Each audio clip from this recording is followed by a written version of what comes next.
حصري والأول مرة، مع احترامي للجميع، الوصفة دي مش هتشوفيها في أي صفحة تانية، لأن من نص كيلو لحمة مفرومة هتعملي اللهم بارك كيلو ونص من البرجر. حاجة كده اللهم بارك جميلة جدا. للسندوتشات بقى، للمدارس، للرحلات، حاجة عظمة. سمي الله وصلي على رسول وتعالي شوفي طريقة التحضير. كل اللي أنا هحتاجه هما كوبايتين من الفول الصويا، ده موجود عند العطار، ما يعادل 250 جرام لو هنوزن بالميزان. بغطيهم بالمية السخنة وبسيبهم ربع ساعة فقط، ولا بحتاج اسيبه ليلة كاملة ولا 6 ساعات ولا الكلام ده خالص، بس المية لازم تكون بتغلي.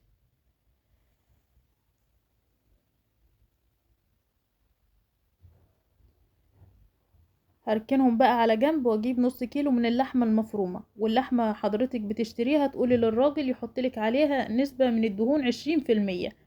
انا ما اكتفتش بكده، كمان انا جبت حتة كده من الدهنة وقطعتها عليها عشان وانا بفرمها في الكبة تكون ناعمة معايا، ما تكونش كده ايه مخرزة في البرجر.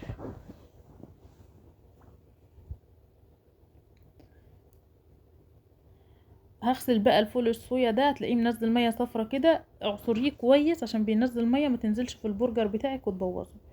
واشطفيه مره واتنين وتلاتة لغايه ما الميه بتاعته تروق تماما، بعد ما تكوني نقحتيه في الميه السخنه.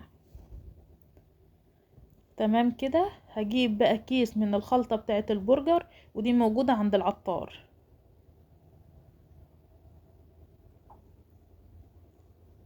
بضيف عليهم واحدة معلقة بس من الكاتشب عشان تديك التسكيرة زي ما بتشوفيها بره كده، وعليهم 2 عدد بيضة، بيضتين 2 فقط.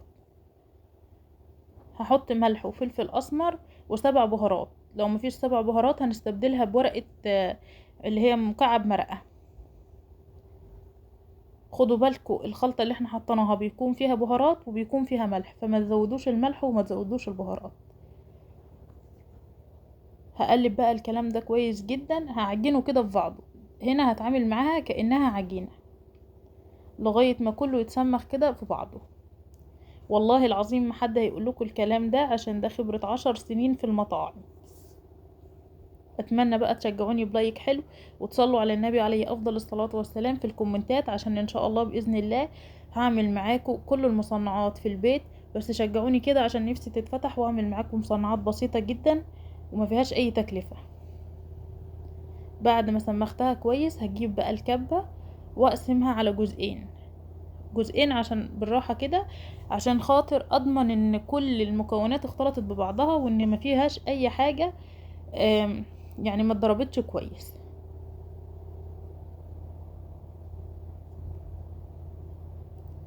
انا كده عملت اول جزء.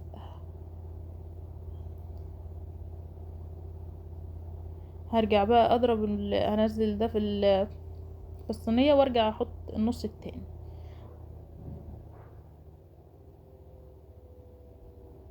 طبعا احنا بنشغل الكبة على اعلى سرعة. لو ما عندكيش كبة، حتة حتة كده، يعني اعملي قطعة قطعة وحطيهم في المطحنة بتاعة التوابل، هتديكي برضو نفس النتيجة.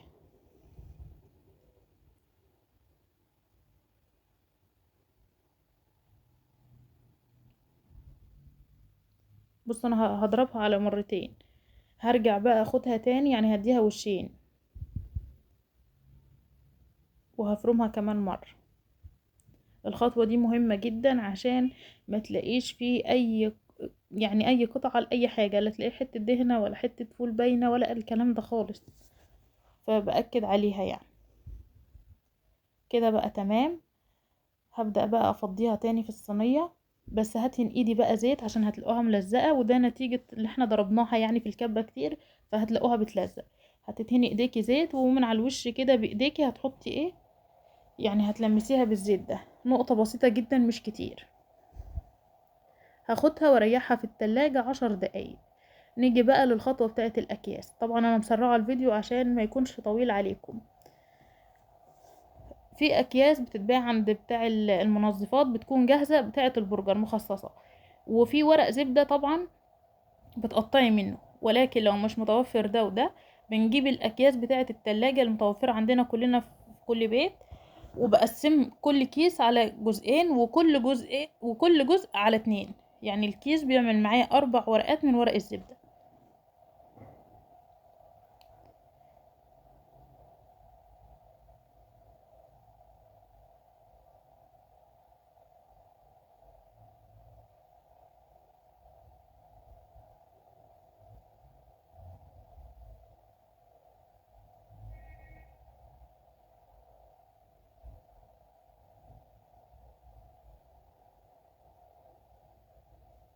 بالشكل ده كده. هطلع بقى اللحمه من التلاجة، وزي ما قلت لكم بنسيبها، انا حطيتها في الفريزر عشان كنت طبعا مستعجله عشان التصوير والكلام ده. سيبوها في التلاجة 10 دقايق عشان اللحمه تتشمح كده. بجيب بقى طبق او غطيين، انا طبعا ما عنديش الاداة اللي هي بتاعه البرجر، لو عندكم خلاص بتحط الكيسين بتحطي اللحمه كيس وبعدين اللحمه وبعدين كيس وبتضغطي بالاداء وخلاص. بس لو ما عندكيش، بسيط جدا بطبق صغير كده، وبتحطيه برضو كيس زبدة، قطعة اللحمة وكيس من فوق، وبتضغطيها كده. انا مش عايزاها تخينة، انا عايزاها يعني القطعة حلوة ولكن مش تخينة. انا هضغطها بايدي واسويها بايدي خالص. طبقين قد بعض، غطيين قد بعض، اي حاجة متوفرة عندك، مفيش ده او ده، بين ايديكي كده بالاكياس وظبطيها وهتبقى معاكي زي الفل. كفاية انها من صنع ايديكي، حاجة حلوة، حاجة ضامنة نظافتها، حاجة انتي عارفة هي محطوط فيها ايه ومعمولة ازاي.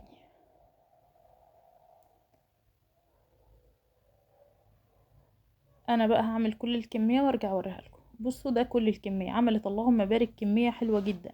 طبعا بحطها تاني في التلاجة عشان تتشمع قبل ما احطها في الجريل. نيجي بقى لطريقة الحفظ. دي علبة بتكون بتاعة اطعام، انا بحط طبقة وبحط ورقة زبدة وبحط كمان طبقة وبغطيها بغطا وبحفظها في التلاجة. انا كمان عملت العيش في البيت، ما اشتريتهوش من بره. الجريل عندي سخنة بس بدون اي مواد دهنية. آه بنزل بالبرجر اللي معايا، ما تحطوش اي مواد دهنية خالص، هي فيها الدهون وهتنزل. ما تقلبوهاش الا لما تتأكدوا انها احمرت من تحت.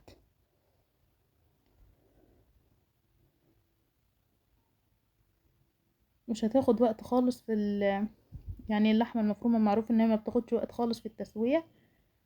البرجر يا جماعة ما بتحطلهوش ولا بصل ولا خضرة ولا الكلام ده خالص، ما بنحطش فيه الكلام ده خالص. بقفل عليها كده ما بتاخدش وقت. طبعا العيش الكايزر كان بقى تمام. جبت كده مكان تحمير البرجر وحطيت رغيف واحد عشان يتحمص كده ياخد التحميصة، وحطيت جبنة شيدر.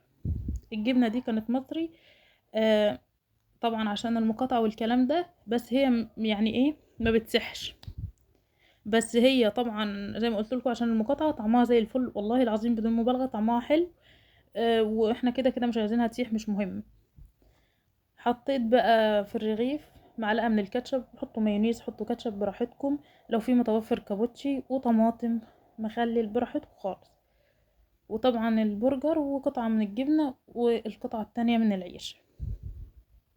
ده شكل السندوتش ابو 200 جنيه اللي بيتباع بره. هتعملي اضعاف الكمية بربع التمن. البرجر حلو قوي، طعمه حلو، جربوه والله العظيم هيعجبكم، مش هتندموا.